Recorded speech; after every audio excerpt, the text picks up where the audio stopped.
It's time to hear it from Harlan. Utah Director of Athletics Mark Harlan takes you behind the scenes with the Utes, the Pac-12 Conference, and collegiate athletics. Now, here's your host, Mike Legasholt.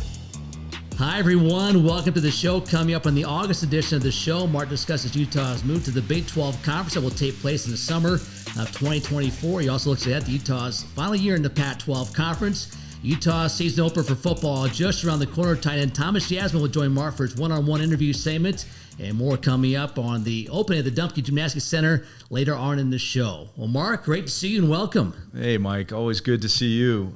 We have nothing to talk about, I bet. No, it's kind of quiet. I was struggling for topics as I brought down my list of things to talk about. I tell you what, you and I have now been doing this for 6 years. We sat down 5 years ago for our first show in the football center to do our first one, and I can't remember a show where we've had more important things to talk about. I mean, there's stuff that happens that's big and impacts, a stretch of time, but this is about as big as it gets. Utah's changing conferences to the Big 12 Conference, and you and I have talked about the state of the league the last year. Once USC and UCLA announced they're going to the Big 10, that sort of brought some topics up about stability of the conference, media rights, all this stuff that you and I have talked about, and then really for it to all come down within 4 days, and at the end, really about 12 hours, where this thing shifted to a move to the Big 12. I guess, to start with you, Mark, just share what insight you can about the decision ultimately to lead the Pac-12 and move to the Big 12 Conference by you, President Randall, and the Board of Trustees that you announced on August 4th.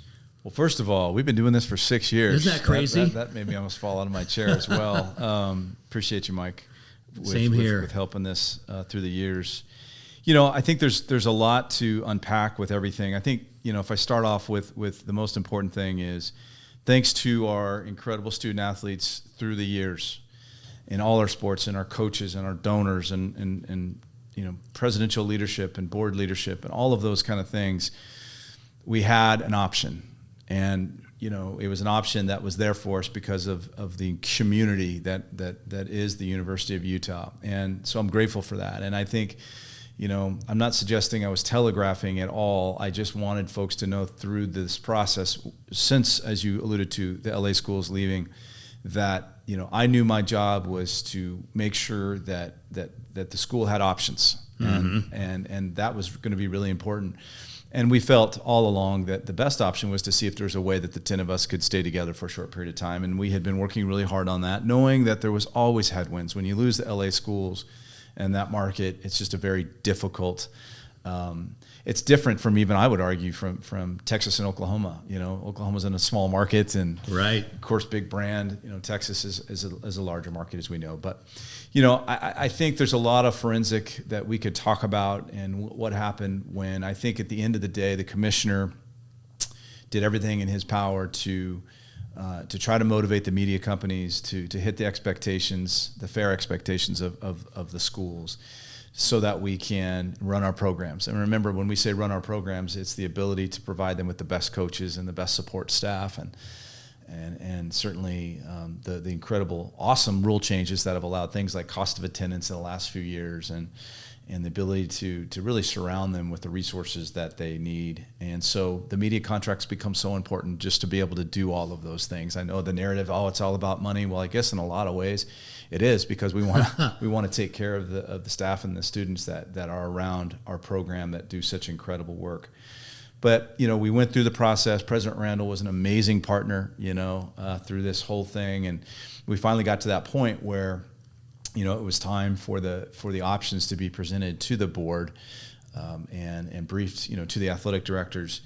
And, there was an option there with Apple. Has been, we've talked about it at our press conference 2 weeks ago, I believe. And I thought it was very intriguing. It had a lot of really exciting aspects to it that I think one could argue the puck might be going there. Right. Maybe the counter argument to that is you might have to wait for the puck a little bit, right? And that's a company that what they've touched tends to turn to gold in a lot of different ways, and we were dealing with some of their smartest, greatest people. But you got to have a group to be able to stay together, to be able to take that deal. And obviously Washington, Oregon made a decision to take an offer, to the Big Ten that came in late. And I don't I'm not angry about that. I've come a long way. I think you have to do what you think's best, right? And of course that triggered the optionality that I referred to earlier. So, the Big 12, once we finally had the conversations with them, which happened shortly after the things that I just mentioned, it became clear that the commissioner and his team so appreciated the University of Utah and how much they had studied us and how much they saw our growth. Again, not just as an athletic program, knowing we're defending 7+8 championships this year in our league, but the growing market, the AAU status of the university. I mean, all of those things, and it was a warm conversation, and the deals are cut and those kind of things, and then you're in a new home. And there's a lot of excitement that I've seen even since the press conference, where I've been able to visit now with about 3/4 of our athletes. I'll finish the rest of them up on Monday. But what I've heard consistently is excitement. I think maybe I underestimated a tad bit the anxiety of coaches and student athletes this last year. They were obviously focused. We set the record for championships. We all get the best GPAs and all these incredible things. But I think there was a certain anxiety of how this was going to end, and to have a closure, I think, was an important thing for everybody. Now, that does not at all dismiss the fact that leaving this league is a hard thing to imagine. Sometimes it does seem like a fever dream, right? Right. Because it's been going into our the 12th year of the experience, and how far Utah's come as a university and also as an athletic program. But I think you're seeing now a real switch to genuine excitement about what's next, with real excitement about what's right now, which our soccer team opened last night. Football get going in a couple weeks. Volleyball starts Saturday, et cetera, et cetera. We got a big year ahead, and we'll be proud members in this last lap of the Pac-12, and not only just try to defend these championships, but get a few more as we move forward. So it's been a good transition. It's been great to see everyone excited that they know where we're going, and to get to learn more about the Big 12. And we'll have a lot of focus on, as I said, Pac-12. But I think as the year goes on, we'll also be able to educate our fans what we're going to see in that league moving forward. Mark, you make a great point about anxiety. And maybe, sometimes maybe is a great answer. If you're asking someone, they say, yeah, maybe we can do that. That might work. That's great. But you get to a point where you need to have a yes or a no. And you mentioned this a year ago when USC and UCLA left, you're like, wow, that's big. And it kind of made you pause and think about, okay, what's going on? And you talk about media rights, and maybe this can happen, maybe not. But you get down to the point where Oregon and Washington go, and it's pretty clear, okay, some big things are happening here. That finally gave some definition to what we're doing. And I think for a lot of people it was, while we're doing this, as I talked to donors and fans, but it's like, okay, now we know. Now we know where our home is in the year. We feel very good about the Big 12. It's a great group of schools, great competition, great atmospheres in those small college towns. I think people are excited about the future. For you, Mark, and President Randall, this obviously isn't just your deal. This involves the president and the board of trustees. This is a big move. At what point did you kind of say, you know what, we're doing this and we feel pretty good about this move? Obviously, it's something you kind of had to do, but at what point were you fully comfortable with this decision? Well, we had various different scenarios mapped out and discussed with leadership these different scenarios. Chairman Gardner, just an incredible leader, incredible person to work with.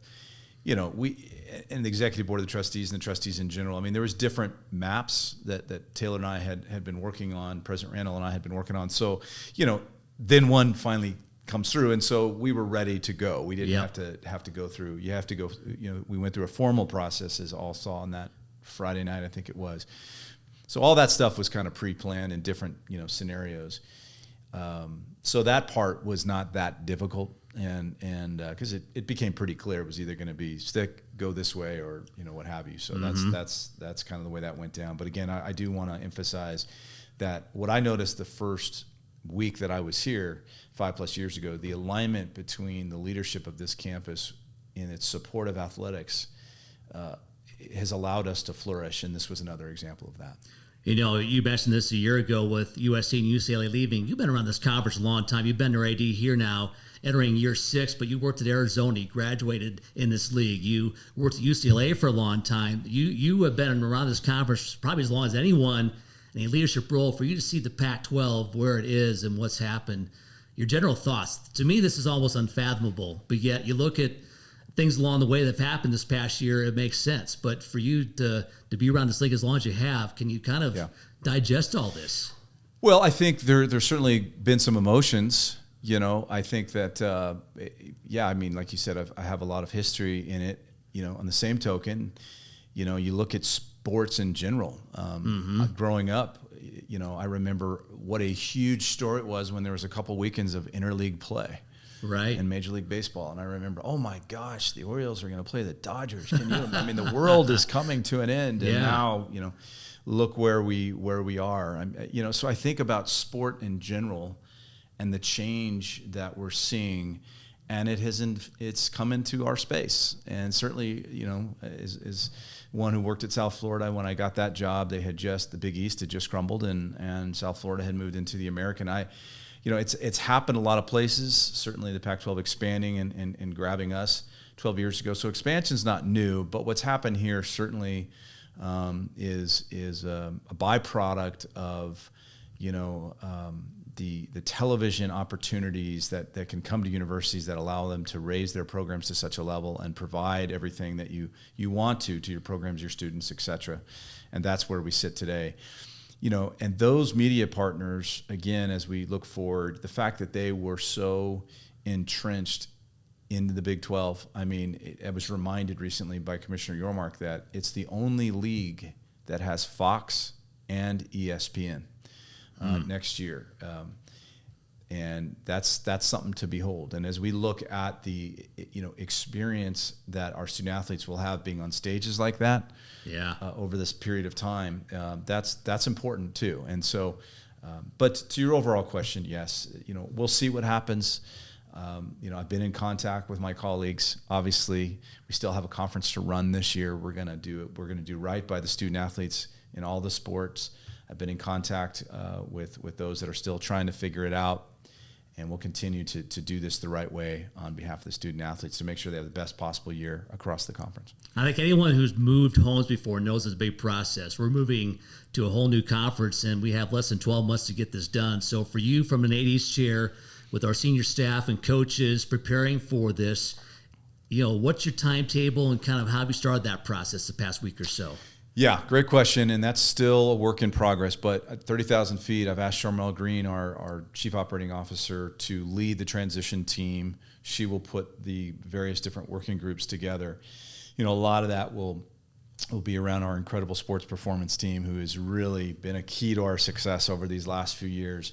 That group will study everything from weather and travel and all of those things and also along with our coaches that are already looking at opponents and those kind of things, with everyone understanding too the year is upon us, right? I want to make sure everyone listening understands this. We are focused extremely on this year. We have incredible schedule across all our sports, but the administration will be working closely with again all the right folks to make sure we transition well.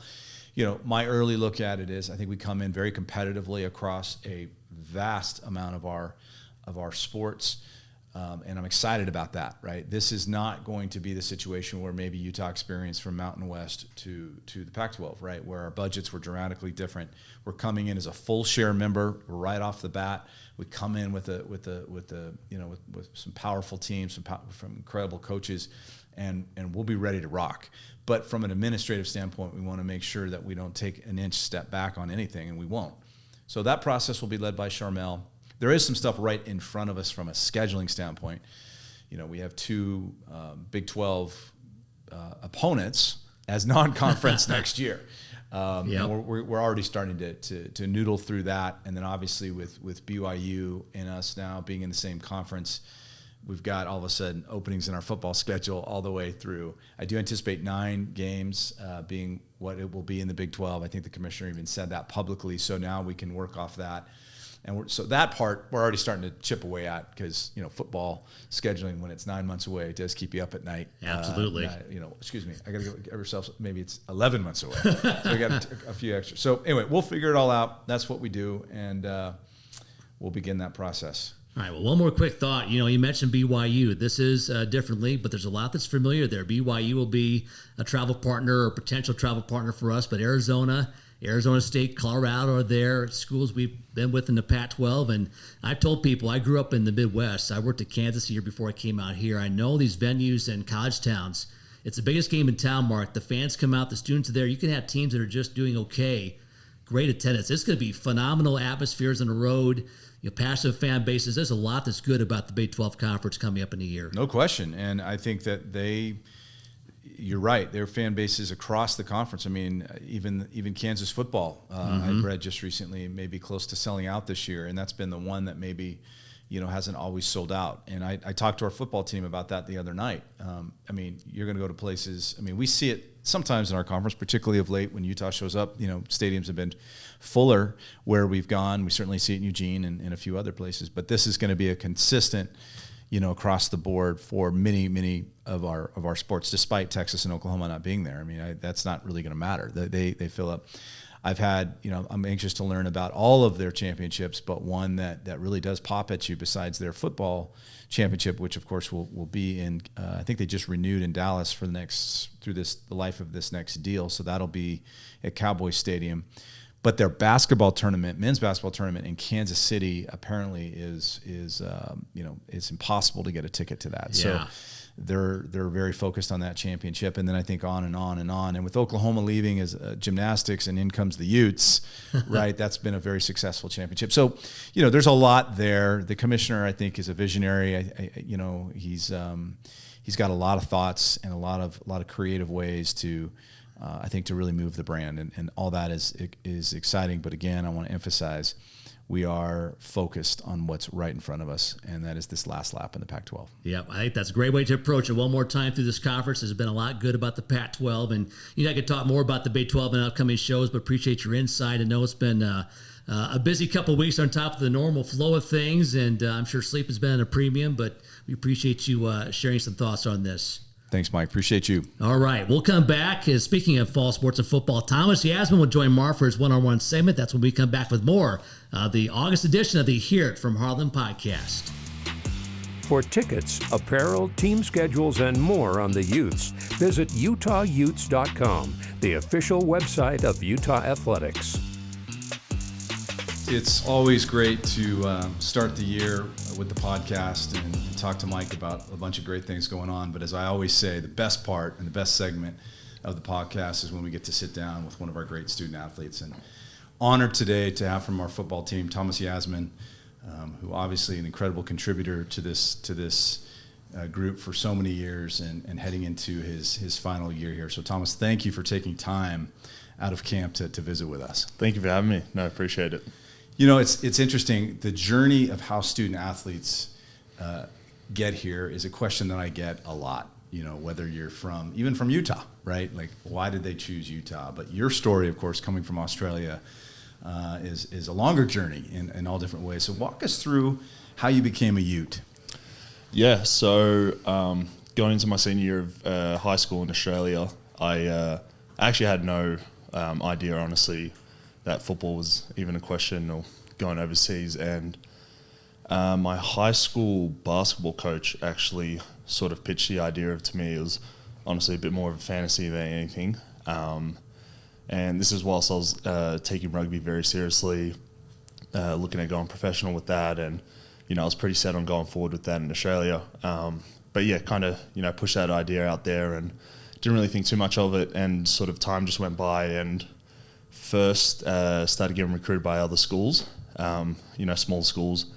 Again, didn't think too much of it. And then basically one thing led to another. I randomly got a call from Coach Lewis Powell, our defensive line coach, and from University of Utah. Honestly, I couldn't even tell you where Utah was on the map.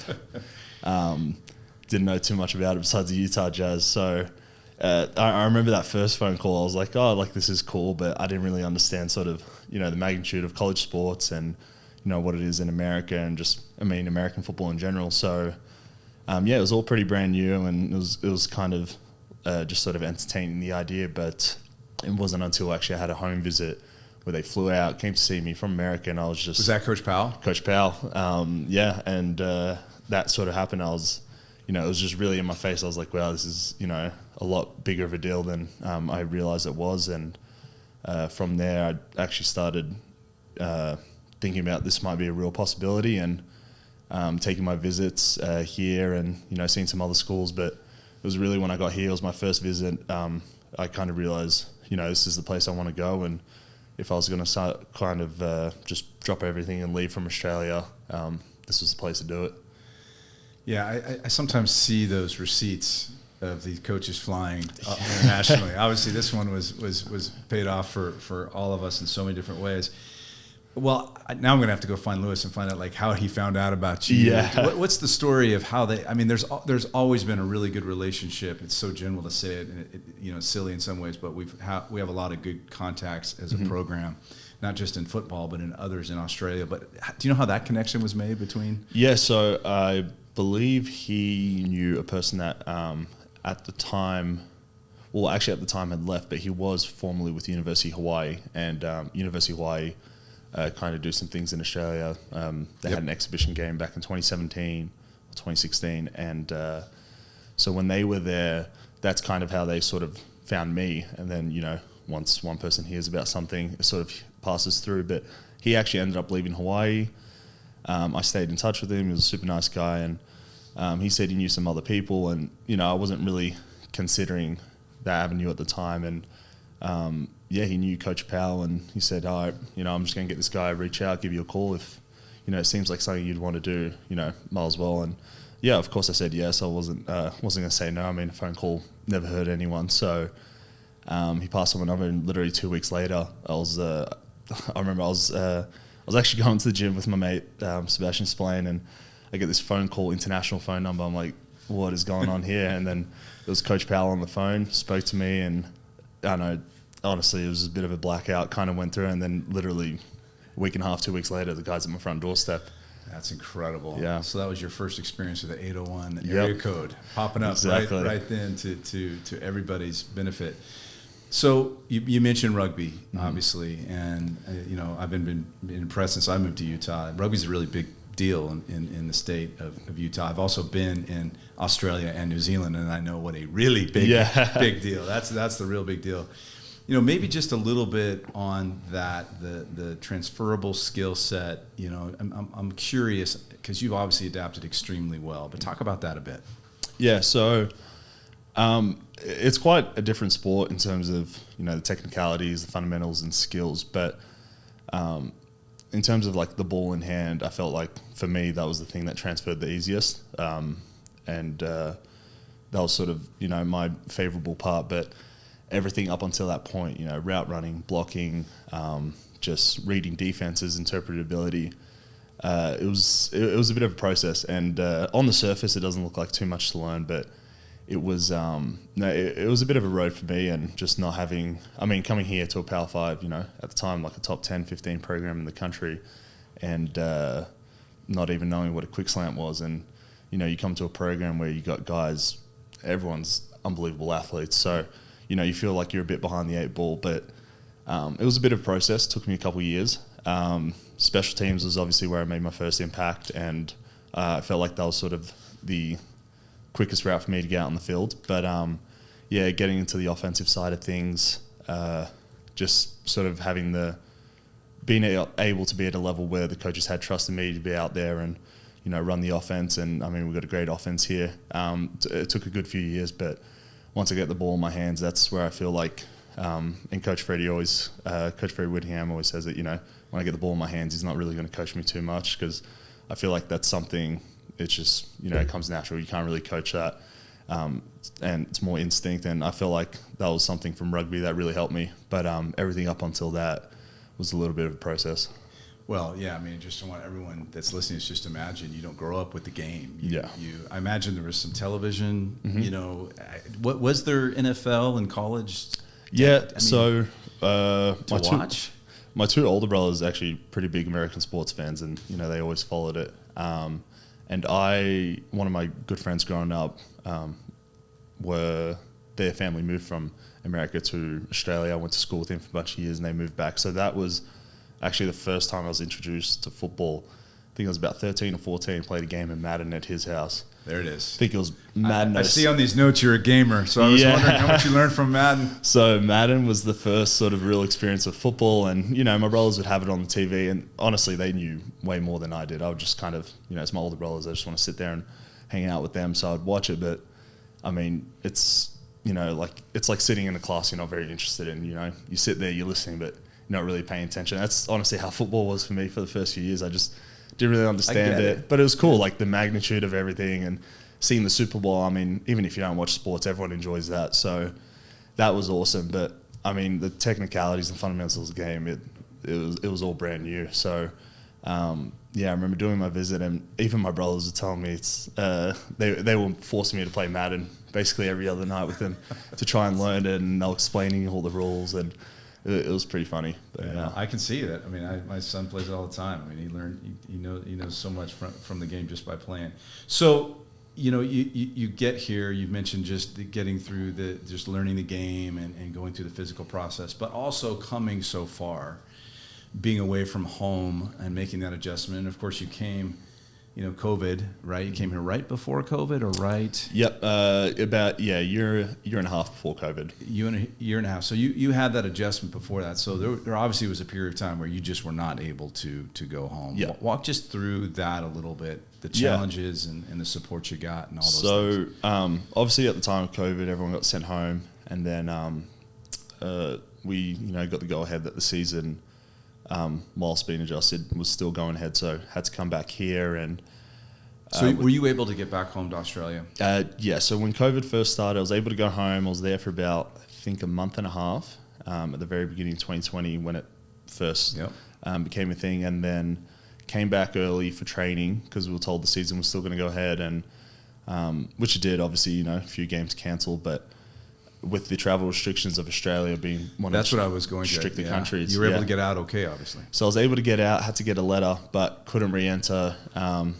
Didn't see my family for a couple of years. It was about just over 2 years. So that was a little hard. And yeah, it was definitely, you know, some difficult times during COVID. You know, you're not sort of entertaining your free time. You're not hanging out with friends as much, or not even that, you know, not really doing too many social activities. Everyone's pretty much on lockdown more or less. And with football training going on, you have to be extra careful about getting, you know, contact trace and everything. So it was pretty restrictive, and just not being able to sort of go home and see my family for a couple of years. It was pretty tough, and you know, I mean, thank God for technology, FaceTiming every night and every other night, and so it was nice. But yeah, it was pretty hard at times. Like, you know, some nights you just want to go home, sit with your parents, sit with your brothers, but wasn't able to do that, unfortunately. But probably developed some, as hard as that was, some pretty deep relationships here with teammates, definitely, and families of teammates, I imagine. Absolutely. And I mean, I'm at the point now where,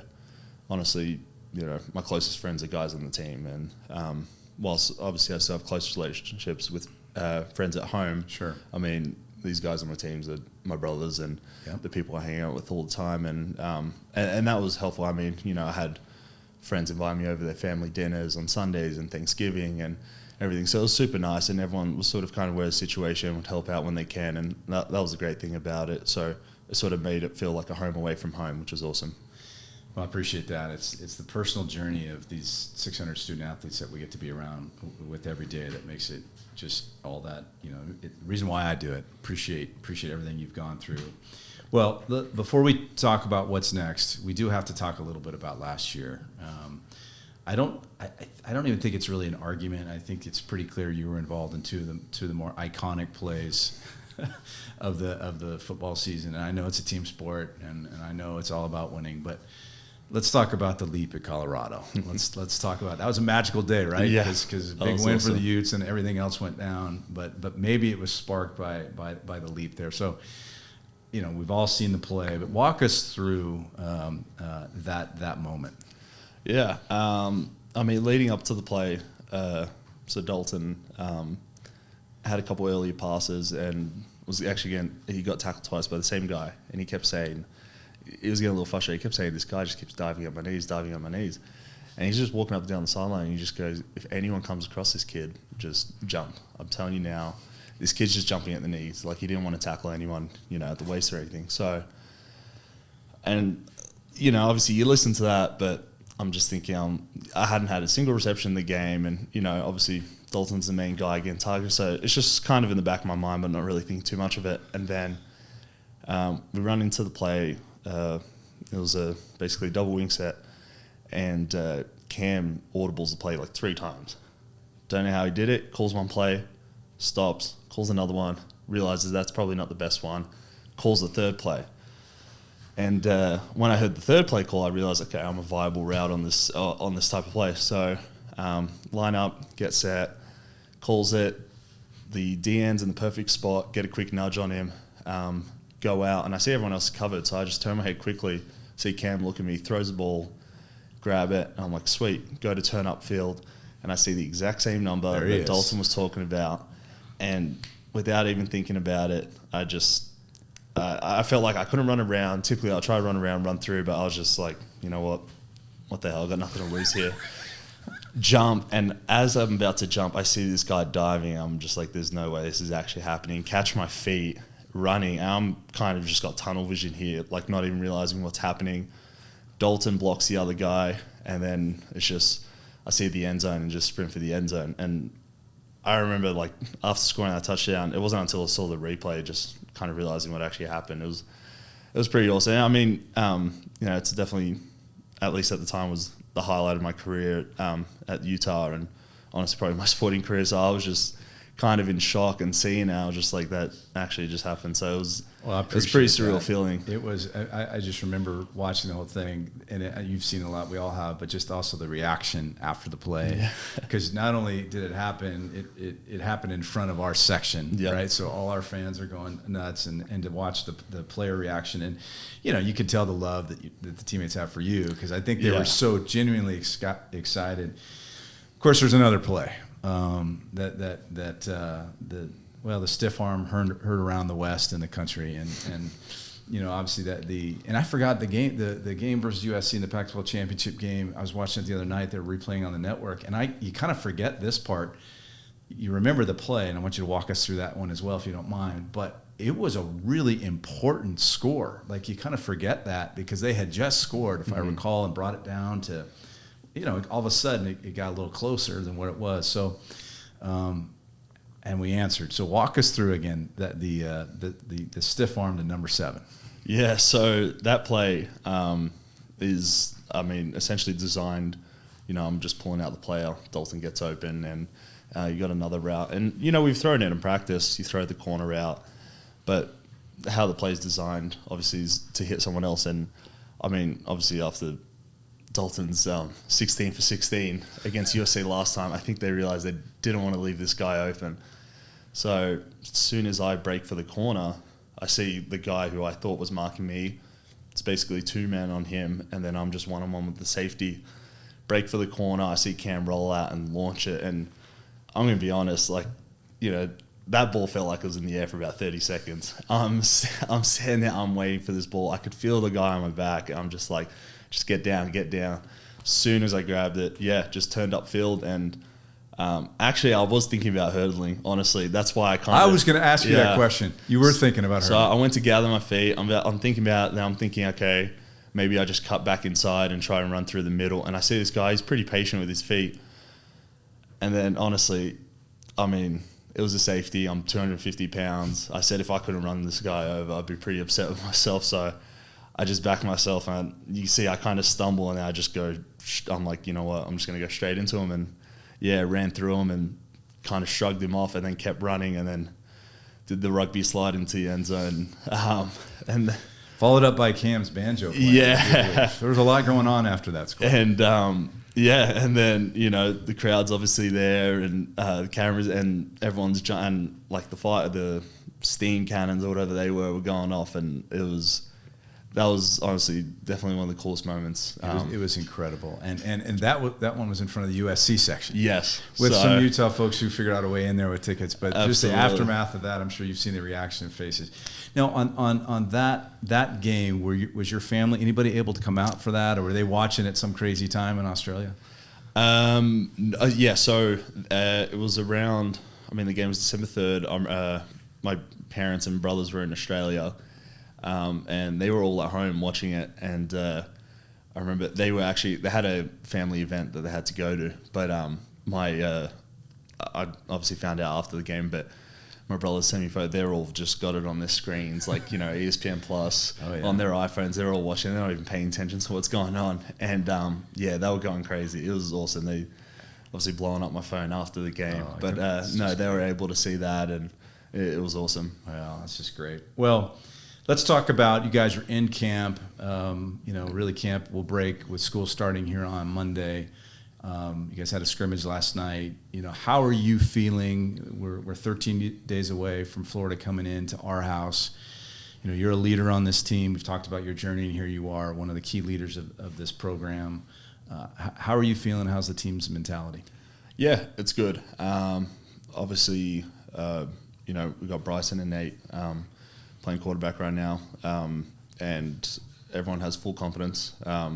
Offense has been running super smooth, and there were little hiccups in the beginning. Obviously, there's a lot to get used to, but definitely this last week we took a big step forward, I felt like, and the scrimmage kind of showed last night our offense is real cohesive together, and now everyone's feeling good. Camp's been going great, and I just feel like everyone's coming together and very hopeful for this game. I shouldn't say hopeful, but definitely confident, and just looking forward to it. Honestly, I think everyone's just at the point where you're just hanging at the edge of your seat. You just want game day to come around already. And this camp was definitely needed, obviously, but was very good for us. And I think we're looking very good going into that first game. You feel like the new guys that some of them, of course, now with so many coming early, the new guys that came in and that were here for spring football, but then even that group that came in after, you feel like everyone's meshing really well? Yeah, absolutely. And, the guys that came in the spring got a bit of a head start, but the guys that just came in basically joining us in the summer, obviously some of you don't do too much football directly, but still working on the playbook and coming in full camp, they picked up well. Obviously, you're going to make some mistakes in the first week, but I think this past week was a real testament to their effort, and everyone's just been on the same page. I mean, our 1s, 2s, 3s, there's a lot of depth there. Alignment, assignment, everyone's in their book, everyone's doing what they need to do, and no, it's good. I think there's going to be a lot of people getting a lot of opportunities this year, so I'm looking forward to it. That's great. Well, first of all, thank you for spending again all this time, and listen, we'd be remiss. You graduated from the U. You're playing as a master's student. It's just, that's a whole nother part of your journey. That's just amazing. Appreciate your leadership. Appreciate you coming here, leaving your family for all that time and everything you're giving us. And I know everyone listening just wishes you the very best. Thank you. Appreciate everything you've done and will do so. Have a great one, and we'll see you in a couple weeks versus Florida. Appreciate you. Appreciate you having me. Follow the Utes on social media by searching for Utah Athletics on Facebook, Instagram, and Twitter. And welcome back to the show. And Mark, you talked to Thomas about the Bay playing the Pac-12 Championship. I cheated during the interview segment and looked up what happened. And you're right, it was a tight game. It was 27-24.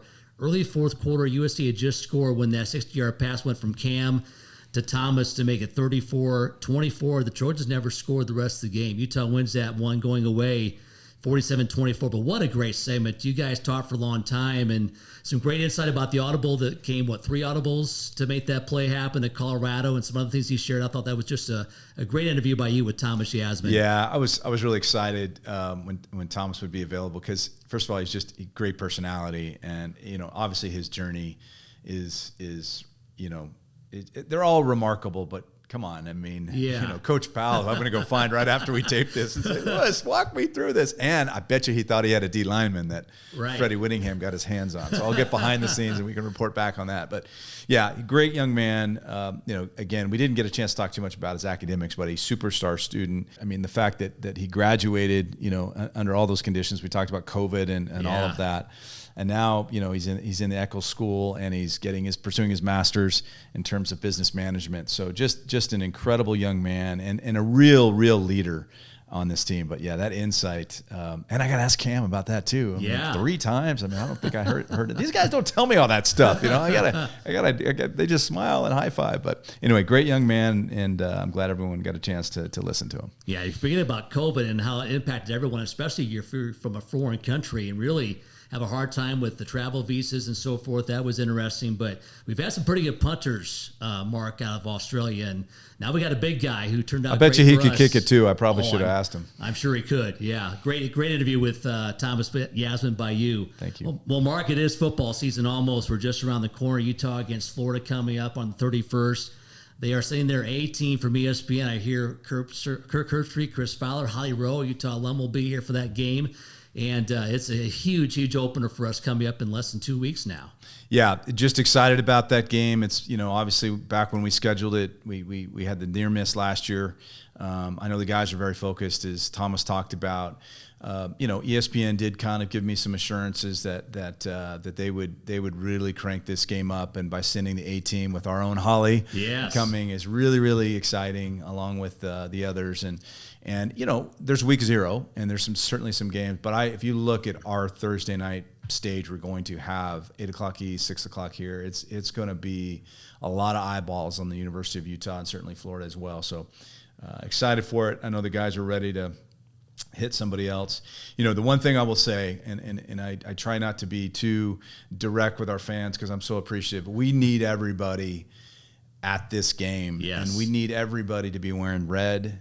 We don't need anybody getting tickets to folks that are perhaps thinking about wearing orange. We really want to. They got enough visiting tickets, okay? We've had to bargain that. Right. They've got a little bit more than what a Pac-12, so we don't have to deal with all the media questions. They got about 3,000. They don't need any more tickets, right? If they didn't get them through their box office, they don't need to get them through. I mean, call us. We'll resell them. We'll do what we need to do. We need our fans in there, and I know it's challenging on a weekday. I think the campus has done a great job and doing some remote things and all of those, but we need everybody here. It's again, you watch these games on the Pac-12 network and you see things like, people forget when we beat SC last year, everyone wants to talk about the 2-point conversion, and I get it, but they got the ball back with a Heisman Trophy winner, and they jumped 2 or 3 times. Yeah. They get into field goal range, and it's a different thing. Our fans help us win because they were so loud. USC couldn't even snap the ball effectively. So I'm going to really ask everybody, get there early, wear red, and help us win. Yeah, I tell people it's Labor Day weekend. Take off Thursday afternoon, take off Friday, enjoy the game, come up tailgate. Lots are open well before kickoff. So, yes, get here early, wear red. But, man, what a home opener. Utah and Florida coming up on the 31st. Other fall sports underway or getting underway, Mark. Soccer, a 1-1 draw at NC State in their opener on Thursday. They're at College of Charleston on Sunday. We're recording the show on Friday, so they have one more game on that road trip. They're back home to face Clemson on Sunday, August 27th at noon. And Hideki Nakata excited to get going with his season. Yeah, and in between there, they're going to go up to Utah State. So really opening with 3 on the road. Hideki wanted to challenge this group. They had a great camp. I got to talk to them right before they started camp, and they were really excited about what they, obviously, they gave up a goal last night that they were disappointed on. But gosh, soccer sometimes, sometimes you can be the better team and not get the result. And I think that's what happened last night. I think we outshot them almost 2 or 3 to 1 and just got a tie. But again, on the road, long trip to ACC country. So, looking forward to their first home game. As you said, having a good Clemson team come in, but I'm really excited to watch this team play. All right, Utah Volleyball opens this season at Utah Valley with a tournament August 25th and 26th. Their home opener comes against UNLV Friday, September 1 at 7 in the Huntsman Center. Yeah, Beth she knows what she's doing, sure right? Does. She's anxious to get this team back into postseason. Big turnover last year in the roster. This year, not so much. Some great players. Beth's got that jump in her step, and when she's got that jump in her step, it tells me that I bet you we're going to have some fun ahead. So they've worked really, really hard. I went over to their practice and met with them recently. They've worked really hard, and they're ready to go. All right, Mark, one note on facilities. We've got a lot of projects in the works. We've got one that's across the finish line. The Dumke Gymnastics Center expansion is done. We had the ribbon cutting this week. Great turnout of our donors and fans and supporters. The building is gorgeous and a great project to have finished for us. Yeah, and I was traveling on business yesterday, and I was not able to be at the ribbon cutting, so I want to thank everyone who was there. Yeah, I had two kind of major files on my desk when I took the job, and I had met with Dr. Hill, and we had a great breakfast, and we talked about a lot of different things, but there was these two files. One of them was this expansion of the football stadium and trying to figure out how we could get over 50, and then there was this other file that talked about the renovation and somewhat expansion of Dumke. So it's exciting that both those projects are completed, and I think it was alluded to in some media I read this morning that the journey of the Dumke just took a while, and sometimes that's what it takes. Sometimes it just if you want to do it right, you got to do it. I want to applaud incredible donors, including the Dumke family and so many others who really saw the vision and realized that you can take no program for granted. You have to invest. And we are in recruiting visits with the best of the best. And when we started feeling, Tom and others started feeling, some of these athletes are going into SEC country and seeing some things and starting to ask questions like, okay, wait a second. We got to make sure that we're where we need to be. So incredible facility. It's a game changer for them. And what I love about it is it celebrates the Red Rocks and the history of that program in a really, profound way. But I could get in stories about, we found stuff when we went under and dug, and I mean, probably interesting, but we got to get moving on this podcast. But we had a lot of challenges. Appreciate the construction team, Robin Burr, her team, Gavin Goff on our team, and just so many people. And of course, Tom, hey, Tom, change orders, baby, change orders. You're going to set a record. So let's back off. But to open it yesterday, is awesome. He learned from Greg Mars, and Greg was the same way when we opened that thing in '99. Every detail was hit on. He had his own hat. He was out there almost every day, and Tom is kind of on that same Mark. So, I'm not telling you. I'm educating our listeners about how this thing works. I'm glad this is reported on. The students were also part of some of the design features, but the time of it was. I think Miley forgot that she had actually contributed to that choice of that backsplash, which is fun. But it's there, and it'll be great for us. All right, well, Mark, it's been a busy summer, a lot of things going on off the field of competition. But the great thing is, in a couple of weeks, and really already with a few teams, the games are underway. We've got football coming up. Let's enjoy this year, all right? Thanks, Mike. And I just appreciate you, appreciate all our listeners. Last year was special. Look out. Buckle up. This year's going to be amazing. All right, Mark. Appreciate the time. We'll see you in a few more weeks. All right, that will do it for the August edition of the Here from Harlan podcast. Thanks to Thomas Yassmin for dropping by. Also, thanks to Matt Sanchez and the board, Paul Kirk for his assistance. That'll do it for us. For Utah A.D. Mark Harlan, I'm Mike Lagesholt. Until next time, so long, everybody. This has been the Hear It From Harlan podcast. Subscribe and listen all year long as we keep you up to date on the Utes, the Pac-12 Conference, and collegiate athletics.